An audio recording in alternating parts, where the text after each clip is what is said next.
Hello friends, आज 13 अक्टूबर 2020 है। आज के सारे इंपॉर्टेंट करंट अफेयर लेकर आए। ध्यानपूर्वक आप देखिए वीडियो पूरा। अगर आप हमारे चैनल पर नए हैं, चैनल को सब्सक्राइब कर लें, बेल आइकन और प्रेस कर दें, इससे आपको अपडेट्स मिलती है। चलिए देखते हैं 13 अक्टूबर के इंपॉर्टेंट करंट अफेयर्स क्या हैं।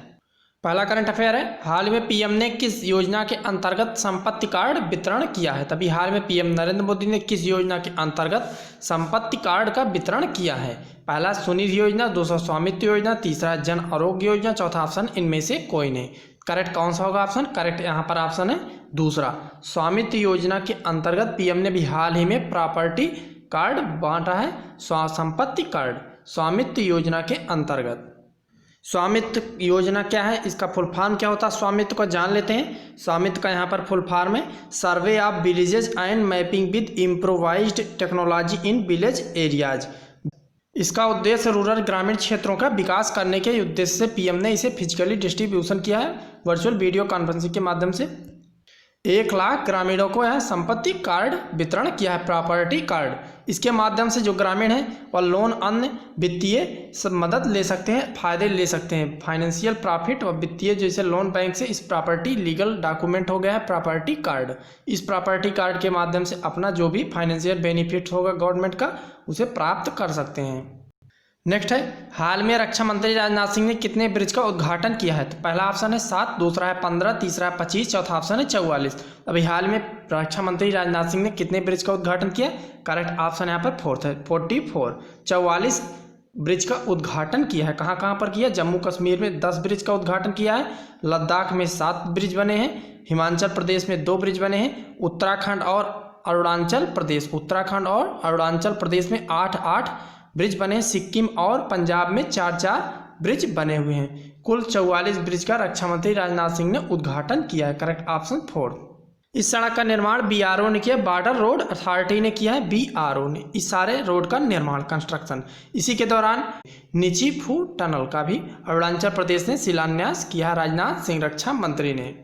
यह टनल 450 मीटर लंबी है। इस टनल की लंबाई कितनी है?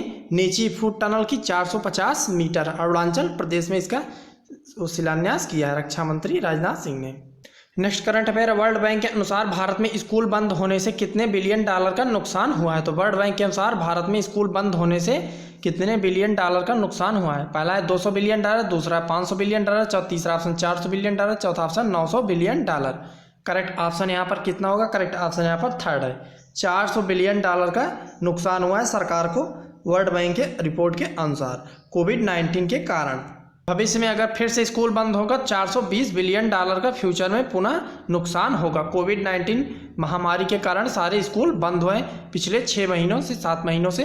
तो भारत में सर्वाधिक 400 बिलियन डॉलर का नुकसान हुआ है सरकार को। वर्ल्ड बैंक का हेडक्वार्टर कहाँ है? वाशिंगटन डीसी, यूएसए में वर्ल्ड बैंक का हेडक्वार्टर है। नेक्स्ट करंट अफेयर है, हाल में भारत का डिजिटल सार्वजनिक शिक्षा प्रदान करने वाला पहला राज्य कौन सा है। तो हाल में भारत का पहला डिजिटल सार्वजनिक शिक्षा यूनिवर्सल एजुकेशन प्रदान करने वाला डिजिटली पहला राज्य कौन सा बन गया है भारत का? पहला है महाराष्ट्र, दूसरा दिल्ली, तीसरा केरल, चौथा ऑप्शन तमिलनाडु। करेक्ट कौन सा होगा? भारत का डिजिटल यूनिवर्सल एजुकेशन प्रदान करने वाला पहला राज्य कौन सा है? करेक्ट ऑप्शन यहाँ पर थर्ड है, केरल राज्य बन गया भारत का पहला डिजिटल यूनिवर्सल एजुकेशन प्रोवाइड करने वाला राज्य। Correct option third. High tech classroom पूरे पब्लिक स्कूल में कर दिया है डिजिटली। कौन राज्य? केरल राज्य। वहाँ के पिनराई विजयन सीएम है, मुख्यमंत्री है केरल राज्य के। तिरुवनंतपुरम केरल की कैपिटल है। भारत का पहला कौन बन गया पब्लिक स्कूल को सभी डिजिटलाइज करने वाला? केरल राज्य बन गया है। जान लेते हैं केरल के बारे में कुछ अन्य महत्वपूर्ण जानकारियाँ। केरल में राष्ट्रीय पार्क, नेशनल पार्क कौन कौन से देख लीजिए। अन्नामुडी नेशनल पार्क है, इराविकुलम नेशनल पार्क है, मैथिकेटन 16 नेशनल पार्क है, पंबाडम 16 नेशनल पार्क है, पेरियार 16 नेशनल पार्क है, साइलेंट वैली नेशनल पार्क राष्ट्रीय पार्क है। कहाँ पर? केरल राज्य में इतने राष्ट्रीय पार्क है, इंपॉर्टेंट है। अन्नामुडी इंपॉर्टेंट है, पूछा जाता है। इराविकुलम भी पूछा जाता है, सारे इंपॉर्टेंट नोट कर लीजिए। वन्यजीव अभ्यारण्य कौन कौन से हैं? इदुक्की वाइल्ड लाइफ सेंचुरी है, पेरियार वाइल्ड लाइफ सेंचुरी है, वायनाड वाइल्ड लाइफ सेंचुरी है, कुरिंजिमाला वाइल्ड लाइफ सेंचुरी है। इतने वाइल्ड लाइफ सेंचुरी वन्यजीव अभ्यारण्य है। कहाँ पर? केरल राज्य में। अगला है, हाल ही में भारत के कितने समुद्र तटों को ब्लू फ्लैग प्रमाण पत्र मिला है। तभी हाल ही में भारत के कितने समुद्र तटों को ब्लू फ्लैग का सर्टिफिकेट मिला है, प्रमाण पत्र मिला है। पहला है 4, दूसरा है 6, तीसरा 8, चौथा ऑप्शन है 10। करेक्ट ऑप्शन यहाँ पर है थर्ड। कुल 8 जो है बीचेज हैं, समुद्र तट हैं, उन्हें ब्लू फ्लैग का सर्टिफिकेशन प्राप्त हुआ है। कौन देता है? Foundation for environment education FEE Denmark की संस्था यह जो है देता है सर्टिफिकेशन। भारत के कुल 8 बीचेज को मिला है सर्टिफिकेट। भारत ऐसा पहला बन गया है देश जो एक साथ कुल 8 ब्लू फ्लैग प्राप्त किया है। भारत पहला ऐसा देश बन गया दुनिया में जो एक ही बार में 8 बीचेज समुद्र तटों पर ब्लू फ्लैग पाया है सर्टिफिकेशन। ब्लू फ्लैग सर्टिफिकेशन किस आधार पर दिया जाता है? समुद्र तटों की साफ सफाई स्वच्छता को ध्यान में रखते हुए दिया जाता है। जहाँ स्वच्छ ज़्यादा होगा तटीय बीच, वहाँ को ब्लू फ्लैग प्रदान किया जाता है। तो कुल 8 बीचेज को मिला है भारत की। कौन कौन से जान लेते हैं। पहला बीच है शिवराजपुर, गुजरात में है ये समुद्र तट। शिवराजपुर गुजरात के मिला है ब्लू फ्लैग। दूसरा घोघला दीव में स्थित है। कासारकोड है कर्नाटका में स्थित है। कासारकोड समुद्र तट बीच है। पुडुबुद्री बीच है कर्नाटक में भी स्थित है। कपड़ बीच है समुद्र तट है केरल में, इसी से कपड़। रुशिकोंडा है आंध्र प्रदेश में है। गोल्डन बीच स्थित है उड़ीसा में। इंपॉर्टेंट है, पूछा जाएगा, बीचेज भी नाम पूछ लिया जाएगा एग्जाम में करंट में। गोल्डन बीच कहाँ पर स्थित है? उड़ीसा में स्थित है। राधानगर बीच कहाँ पर समुद्र तट स्थित है? अंडमान एंड निकोबार आइसलैंड में स्थित है। तो शिवराजपुर गुजरात में है। गंगोला दीव में है। कासारकोड कर्नाटक में। पडुबिद्री है कर्नाटका में। कपड्डा है केरल में। ऋषिकोंडा है आंध्र प्रदेश में। गोल्डन बीच है उड़ीसा में। और राधानगर कहाँ? अंडमान निकोबार आइसलैंड में। तो कुल 8 बीचेस समुद्र तटों को ब्लू फ्लैग मिला है सर्टिफिकेशन। नेक्स्ट करंट अफेयर है, निम्न में से किसे अर्थशास्त्र में नोबेल पुरस्कार 2020 दिया जाएगा? पहला है पॉल मिलग्राम, दूसरा रॉबर्ट विल्सन, तीसरा गुलिस, चौथा ऑप्शन है विकल्प ए और बी। करेक्ट कौन सा होगा? करेक्ट बताइए। अर्थशास्त्र में इकोनॉमिक्स में नोबेल पुरस्कार 2020 किसे दिया जाएगा? 2020 का करेक्ट ऑप्शन यहाँ पर फोर्थ विकल्प ए और बी, पॉल मिलग्राम और रॉबर्ट विल्सन। इन्हें यह नोबेल प्राइज इन्हें यह नोबेल प्राइज दिया गया है auction theory and invention of new auction format के लिए दिया गया है। नीलामी सिद्धांत को नए तरीके से बनाने के लिए वह उसे एक्शन फॉर्मेट बनाया है। ऑक्शन थ्योरी क्या है? नीलामी सिद्धांत। इसके लिए पॉल आल मिलग्राम रॉबर्ट बी विल्सन को मिला है। दोनों अमेरिकी हैं अर्थशास्त्र का। इन्हें 2020 का नोबेल प्राइज दिया गया है। नेक्स्ट करंट अफेयर, हाल में DRDO ने किस स्वदेशी क्रूज मिसाइल को लॉन्च किया? तभी हाल में DRDO ने किस स्वदेशी क्रूज मिसाइल को लॉन्च किया है? पहला पिनाक, दूसरा आकाश, तीसरा निर्भय, चौथा ऑप्शन है अग्नि। करेक्ट ऑप्शन यहाँ पर है थर्ड, निर्भय मिसाइल को लॉन्च किया है DRDO ने। Correct option third.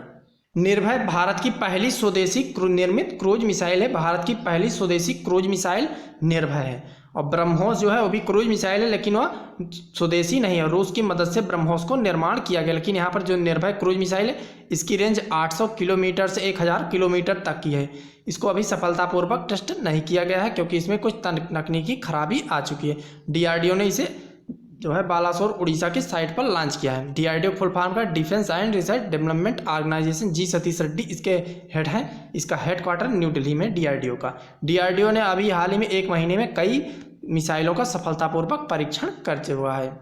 Next current affair है, हाल ही में आयोजित फ्रेंच ओपन का मेंस टाइटल किसने जीता है? तभी हाल ही में फ्रेंच ओपन का मेंस टाइटल हुआ है, किसने जीता है? पहला नोवाक जोकोविच, दूसरा ब्रूनो सोरेस, तीसरा राफेल नडाल, चौथा ऑप्शन इनमें से कोई नहीं। करेक्ट ऑप्शन यहाँ पर होगा थर्ड, राफेल नडाल ने जीता है फ्रेंच ओपन में मेंस टाइटल का खिताब। करेक्ट ऑप्शन है थर्ड। 13वें फ्रेंच ओपन का विजेता कौन बना है पुरुष एकल में? राफेल नडाल स्पेन के रहने वाले, इन्होंने जीता है मेंस टाइटल्स में।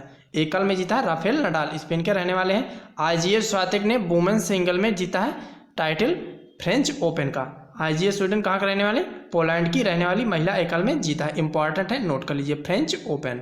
नेक्स्ट, हाल ही में अंतर्राष्ट्रीय बालिका दिवस कब मनाया गया? हाल ही में अंतर्राष्ट्रीय बालिका दिवस मनाया गया है। पहला 10 अक्टूबर, दूसरा 12 अक्टूबर, तीसरा 11 अक्टूबर, चौथा ऑप्शन है इनमें से कोई नहीं। करेक्ट ऑप्शन यहाँ पर थर्ड, 11 अक्टूबर को अंतर्राष्ट्रीय बालिका दिवस मनाया गया। Correct option third. यूनाइटेड संयुक्त राष्ट्र के द्वारा international day of girls child 11 अक्टूबर को हर साल मनाया। इस बार की थीम थे my voice our equal future. महिला लड़कियों की जो है अधिकारों को सुनिश्चित करने के लिए, उनको आवाज़ को बुलंद करने के लिए विश्व स्तर पर international day of girls childs 11 अक्टूबर को मनाता है कौन? यूनाइटेड नेशन, संयुक्त राष्ट्र के द्वारा मनाया था। 11 अक्टूबर 2020 को इस बार मनाया गया। My voice our equal future इस बार की थीम थी। नेक्स्ट करंट अफेयर है, हाल ही में विश्व आर्थराइटिस दिवस कब मनाया गया था? अभी हाल में विश्व आर्थराइटिस दिवस मनाया गया। विश्व गठिया दिवस, आर्थराइटिस इंग्लिश है, उसका हिंदी क्या होता है? गठिया दिवस। तो विश्व आर्थराइटिस दिवस कब मनाया गया है?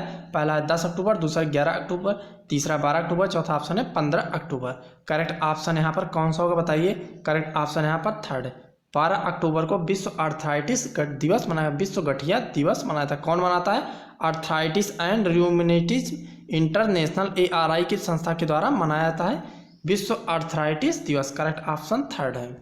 इस बार की थीम थी it's in your hand take action. इस बार की थीम क्या था? It's in your hand take action, विश्व आर्थराइटिस दिवस, वर्ल्ड आर्थराइटिस डे इस बार की यह थीम थी। इस दिवस को मनाने का उद्देश्य जो आर्थराइटिस गठिया होता है उसके विभिन्न कारकों के बारे में लोगों को जागरूक करने के लिए यह मनाया था वर्ल्ड आर्थराइटिस डे, 12 अक्टूबर को मनाया गया है। नेक्स्ट करंट अफेयर है, निम्न में से किसकी जन्म शताब्दी पर पीएम ने 100 रुपये का सिक्का जारी किया है? निम्न में से अभी हाल में किसकी जन्म शताब्दी पर पीएम ने 100 रुपये का सिक्का जारी किया है? पहला है ऑप्शन विजय राजे सिंधिया, दूसरा जीवाजी राव सिंधिया, तीसरा माधवराव सिंधिया, चौथा option Ramdhari Singh Dinkar. Correct option यहाँ पर है पहला विजय राजे सिंधिया। इनका पूरा नाम क्या है? राजमाता विजय राजे सिंधिया। विजय राजे सिंधिया राजमाता का जन्म कब हुआ था? 12 अक्टूबर 1919 को हुआ था। कब हुआ था? 12 अक्टूबर 1919 को हुआ था। जनसंघ की स्थापना में इनका महत्वपूर्ण योगदान है राजमाता विजय राजा सिंधिया ने। इसकी जन्म शताब्दी में पीएम ने 100 रुपये का सिक्का जारी किया है। करेक्ट ऑप्शन पहला है।